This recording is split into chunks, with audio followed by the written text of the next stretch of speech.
नमस्कार, मैं हूं जूली तिवारी।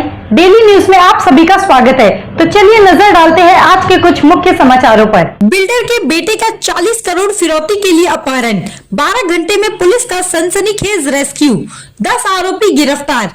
अंतर्राष्ट्रीय कनेक्शन का शक, अंबरनाथ में पुलिस ने एक दिल दहला देने वाली अपहरण कांड का पर्दाफाश करते हुए महज 12 घंटों के भीतर बिल्डर के 20 वर्षीय बेटे को सुरक्षित रेस्क्यू कर लिया। अपहरणकर्ताओं ने युवक के परिवार से 40 करोड़ रुपए की फिरौती मांग की थी, लेकिन पुलिस की तेज तर्रार कार्रवाई ने इस संगठित अपराध को नाकाम कर दिया। इस मामले में पुलिस ने 10 आरोपियों को गिरफ्तार कर लिया है, जिनमें से मुख्य आरोपी विदेश आइडिन भी शामिल है। इस अपराध की भनक लगते ही पूरे इलाके में हड़कंप मच गया। 24 सितंबर को बिल्डर के बेटे का अपहरण होने के बाद अपहरणकर्ताओं ने परिवार से सीधे 40 करोड़ रुपए की मांग की थी। सूचना मिलते ही अंबरनाथ पुलिस हरकत में आ गई और मामले की गंभीरता को देखते हुए थाने पुलिस के निर्देश पर विशेष टीमों का गठन किया गया। इस ऑपरेशन का नेतृत्व अपर पुलिस आयुक्त संजय जाधव और वरिष्ठ पुलिस निरीक्षक सुरेश वड़ारे ने किया, जबकि पुलिस उपायुक्त डॉक्टर सुधाकर पठारी ने स्वयं निगरानी की। पुलिस ने साइबर और तकनीकी का सहारा लेते हुए आरोपी का पता लगाया।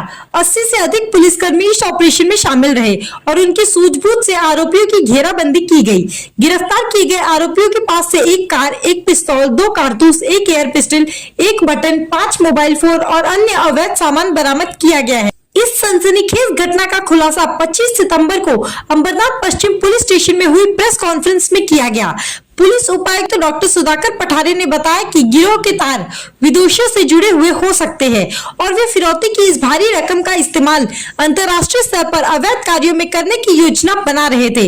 प्रेस कॉन्फ्रेंस में पुलिस ने बताया कि 12 घंटे के अंदर ही इस अपराध को सुलझा लिया गया और अपराध युवक को सुरक्षित वापस किया गया। पुलिस की यह तेजी और सूझबूझ पूरे क्षेत्र में चर्चा का विषय बन गई। पुलिस की इस उपलब्धि ने एक बार फिर यह साबित किया है कि वे जनता की सुरक्षा के प्रति पूरी तरह से समर्पित है और अपराधियों को पकड़ने में किसी प्रकार की कोई भी लापरवाही नहीं बरतेंगे। फिलहाल पुलिस अन्य आरोपियों और गिरोह के फरार सदस्यों की तलाश में जुटी है। इस घटना से पूरे शहर में सनसनी फैल गई है और पुलिस के इस साहसिक कदम की हर ओर सराहना हो रही है। जनता ने भी इस बात से राहत महसूस की है। पुलिस ने इतने बड़े अपराध को न केवल सुलझाया बल्कि अपराधियों को दबोचने में भी सफल रही। यह मामला पुलिस की इस तुरंत कार्रवाई ने यह स्पष्ट कर दिया कि कोई भी अपराधी कानून के शिकंजे से नहीं बच सकता। पुलिस की इस बड़ी उपलब्धि को देखते हुए आने वाले दिनों में और भी महत्वपूर्ण जानकारी सामने आ सकती है, क्योंकि अब इस मामले की जांच अंतर्राष्ट्रीय स्तर पर हो रही है। अंबरनाथ पुलिस की सफल कार्रवाई ने अपराधियों को कड़ा संदेश दिया है। 40 करोड़ की फिरौती के लिए अपहरण युवक को 12 घंटे में रेस्क्यू कर पुलिस ने जो कार्य किया है वो वास्तव में प्रशंसनीय है। अब जनता की नजरें पुलिस से आगे की कार्रवाई पर टिकी है और उम्मीद की जा रही है कि इस मामले के बाकी आरोपी भी जल्द ही पुलिस की गिरफ्त में होंगे। काल सकाळी संजय शेळके म्हणून इथे जे बांधकाम व्यावसायिक आहेत त्यांच्याकडनं आम्हाला पोलीस स्टेशनला माहिती मिळाली की त्यांच्या मुलाला किडनॅप करण्यात आलेला आहे आणि काही स्थितीची खंडणी मागितलेली आहे आणि ही माहिती इथं मिळाल्यानंतर या अंबरनाथ पोलीस स्टेशनचे वरिष्ठ पोलीस निरीक्षक जगन्नाथ कळसकर साहेब, त्यांची डीसीची टीम आणि स्वतः डीसीपी सुधाकर पठारे यांनी हे ऑपरेशन त्याच्यानंतर चालू केलेलं आहे आणि त्या ऑपरेशन मध्ये जे काही त्यांनी केलेलं आहे त्याच्या अनुषंगाने सीसीटीव्ही फुटेजची जी काही माहिती आहे ती घेऊन आरोपींचा शोध घेऊन नाकाबंदी लावून त्यांनी सक्सेसफुली जो अपहृत मुलगा आहे त्याची सुटका केलेली आहे आणि आरोपींना अटक करण्यात आलेली आहे। त्याची माहिती जी आहे ते स्वतः सुधाकर पठारे साहेब डीसीपी थोडफोड सांगतो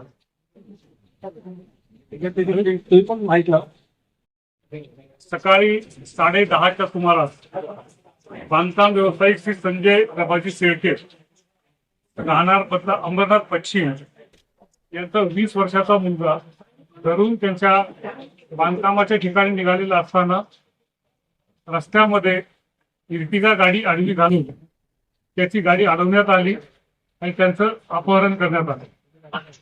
त्याला अपहरण केल्यानंतर त्या गाडीमध्ये गुटखाधारी जे काही आरोपी होते त्यांनी व्हिडिओ कॉलवर त्या अपहरत मुलाच्या वडिलांना व्हिडिओ कॉल केला आणि त्यामध्ये मुलगा सुरक्षित परत हवा असेल तर 40 कोटीची खंडणी द्या अशी मागणी केली. त्यानंतर ही माहिती अंबरनाथ पश्चिम पोलीस स्टेशनला आल्यानंतर तिथे तात्काळ संबंधित कलमाप्रमाणे गुन्हा दाखल करण्यात आला आणि या गुन्ह्याच्या तपासासाठी ऑपरेशन राबवण्यात आलं. हे ऑपरेशन राबवण्यासाठी माननीय पोलीस आयुक्त ठाणे शहर श्री डुंगरे सर, सह पोलीस आयुक्त Shri Chavan sir, upper police आयुक्त श्री संजय जाधव साहेब आणि आम्ही सर्व टीम यामध्ये नियोजन आणि कार्यवाहीमध्ये सहभागी झालो. यामध्ये वेगवेगळ्या टीम तयार करण्यात आल्या. सर्वप्रथम त्या गाडीची जी मुवमेंट आहे त्या दृष्टीने सर्व रूटचे सीसीटीव्ही फुटेज तपासण्यात आले. त्या तपासणीअंती गाडीचा नंबर, गाडीचा मेक निश्चित करण्यात आला. संबंधित फोनच्या तांत्रिक अनालिसिस नंतर त्या फोनचा क्रमांक, त्या व्यक्तीचा अल्टरनेट क्रमांक किंवा इतर तांत्रिक बाबी निष्पन्न करून त्या फोनचं पूर्णपणे तांत्रिक विश्लेषण, त्याचप्रमाणे इतर ट्रेसिंग देखील करण्यात आलं. त्या आधारे दिवसभर वेगवेगळ्या टीम तयार करण्यात आल्या. या तपासाअंती मोबाईल लोकेशन तपासलं असता आरोपींची मुवमेंट सुरुवातीला बारवी डॅमच्या परिसरात झाल्याचं दिसून आलं. त्यामुळे संपूर्ण परिसरामध्ये पहिल्यांदा नाकाबंदी लावण्यात आली. त्यानंतर त्या परिसरामध्ये बारवी डॅम परिसरामध्ये तपास करण्यात आला. तेथील सर्व जे काही फार्म हाऊसेस, हॉटेल, लॉजेस, ढाबे आहेत ते तपासण्यासाठी एक टीम काम करत आहे. त्यानंतर संबंधित आरोपी ते तक्रारदारांना वारंवार फोन करत होते आणि खंडणीची मागणी करत होते आणि धमकी देत होते. ते करत असताना सुरुवातीला 40 कोटी, नंतर 7 कोटी आणि शेवटी 2 कोटी देण्याच्या याच्यावर एकमत करण्यात आलं. हे सर्व करत असताना पोलीस टीम फिर्यादी सोबत होती. दोघांच्या समन्वयानं ते फोन रेकॉर्ड करण्यात आले, टॅप करण्यात आले. त्यानंतर खंडणी मुलगा सुरक्षित परत मिळवणं हे पहिला उद्देश असल्यामुळे ते देण्याचं मान्य करून पुढील कम्युनिकेशन करण्यात आलं. त्यानंतर आरोपीने सांगितलं की सदर खंडणीची रक्कम ही 2 बॅग मध्ये भरून ओला एक कार बुक करा, त्यामध्ये ती ठेवा आणि त्या ड्रायव्हरचा नंबर त्या आरोपीला पाठवा आणि ती कुठे गाडी पाठवायची तिथे ते ठिकाण तो नंतर त्यांना कळवणार. त्याने पुन्हा वेगवेगळे ठिकाण सांगितले. तर प्रत्येक ठिकाणी पोलिसांनी त्या गाडीसोबत पूर्णपणे टीमचा ट्रॅप लावण्यात आलेला होता.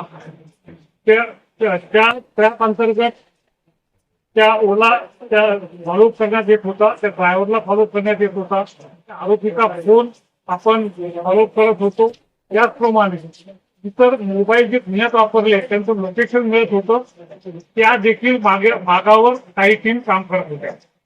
रात्री साधारण 11च्या सुमारास त्या आरोपीने त्या फिर्यादींना सांगितलं की तुम्ही खूप मोठ्या प्रमाणात म्हणजे पोलिसांना माहिती दिलेली आहे, मोठ्या प्रमाणात ट्रॅप लागलेला आहे, खूप मोठी नाकाबंदी लागलेली आहे, त्यामुळे आम्हाला आता तुमचे पैसे नको, ती जी काही गाडी तुम्ही पैशासह पाठवलेली ती तुम्ही परत बोलून घ्या आणि आम्ही तुमचा मुलगा सुखरूप परत पाठवण्याची व्यवस्था करतो. मात्र या गोष्टीवर कुठलाही विश्वास न ठेवता पोलिसांनी त्यांचं काम सुरूच ठेवलं. की ओला जे ज्या पैसे ठेवले, जी कार जरी हलवली तरी त्या मोबाईलचं अनालिसिस आणि ट्रेसिंग सगळं सुरू होतं. त्या दरम्यान ज्या आरोपी वापरत असलेले फोन, त्याचप्रमाणे व्हिक्टीम मुलाचा फोन देखील कधी चालू कधी म्हणजे बंद असायचा. त्याचं लोकेशन सगळ्यात शेवटी त्याच्यामध्ये पडघा परिसरामध्ये एका डॅमच्या परिसरात सापडले. तात्काळ तिथे एक टीम रवाना करण्यात आली. दरम्यान त्या मुलाने देखील स्वतःच्या फोनवरून वडिलांना फोन केला. थोडा मागे घे. त्या मुलाला सुरक्षितपणे थोडं मागे घे ना. ताब्यात घेण्यात आले.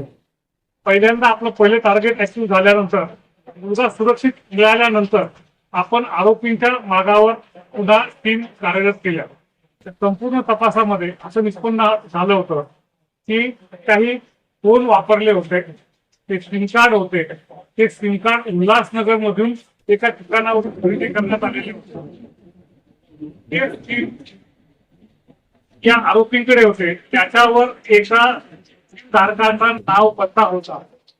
त्या पत्त्यावर पोलीस पोहोचल्यानंतर असं लक्षात आलं की तो पत्ता आणि व्यक्ती बोगस आहेत, त्यांनी ते दिलेले कागदपत्र बोगस आहेत.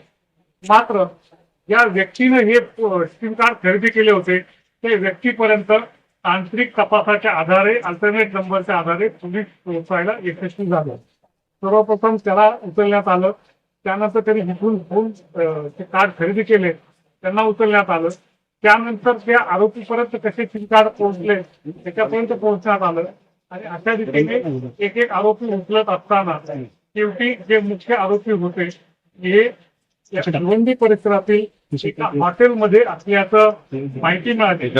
तिथे आपल्या टीम रवाना झाल्या, तिथे त्यांच्यावर रेड करण्यात आली. तिथे जागेवर आपल्याला त्या गुन्ह्याचा मास्टरमाइंड या गुन्ह्यातील इतर सहभागी आरोपी ते जागेवर मिळून आले.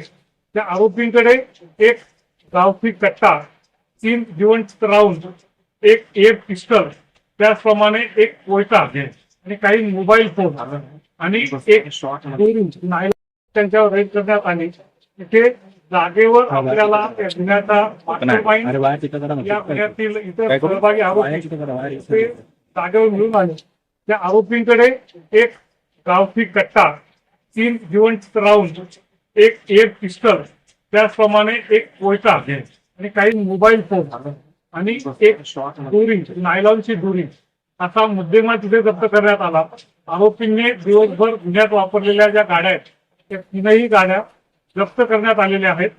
10 आरोपींना आपण आता अटक करण्यात आलेलं आहे आणि त्यांना 3 ऑक्टोबर पर्यंत पोलीस कस्टडी रिमांड मिळालेली आहे. तर संपूर्ण तपासामध्ये असं निष्पन्न झालं की या गुन्ह्यातील जे मास्टर माइंड आहेत हे मुंबई फायर सर्व्हिसमध्ये फायरमॅन म्हणून सर्व्हिस करत होते. त्यांनी तेथील कर्मचारी भरतीमध्ये, फायरमॅन भरतीमध्ये घोटाळा केला. साधारणपणे 60 लोकांकडून, 7 कॅन्डिडेट कडून मोठ्या प्रमाणात पैसे जमा केले. ते त्याविषयी गुन्हा दाखल झाला, त्यात ते अटक झाले. त्यामध्ये ते आता जामिनावर बाहेर आहेत आणि मग ज्या लोकांचे पैसे परत द्यायचे होते ते देण्यासाठी त्यांनी हा गुन्हा केलेला आहे. त्यातल्या काही कॅन्डिडेटना देखील त्यांनी या आरोपींमध्ये सहभागी करून घेण्यात आलेला आहे. याशिवाय त्या संबंधित एक गुन्हा आगरीपाडा पोलीस स्टेशन मुंबई येथे दाखल आहे आणि तो संशोधित आहे. त्या संपूर्ण ऑपरेशन मध्ये संपूर्ण पोलीस दलाचं अत्यंत सुयोग्य असं कोऑर्डिनेशन राहिलं आहे. पारवी डॅम परिसरात आहेत अशी माहिती मिळाली तेव्हा ठाणे ग्रामीण पोलीस, मुंबईचे स्थानिक पोलीस, ठाणे शहर पोलीस सर्वांच्या संयुक्त पथकाने तिथे पूर्णपणे तपासणी केली. जेव्हा हे आरोपींची मुवमेंट संपूर्ण ठाणे शहर म्हणजे मुरबाड, बदलापूर, अंबरनाथ, कल्याण, भिवंडी आणि वेगवेगळ्या ठिकाणी दिसून येत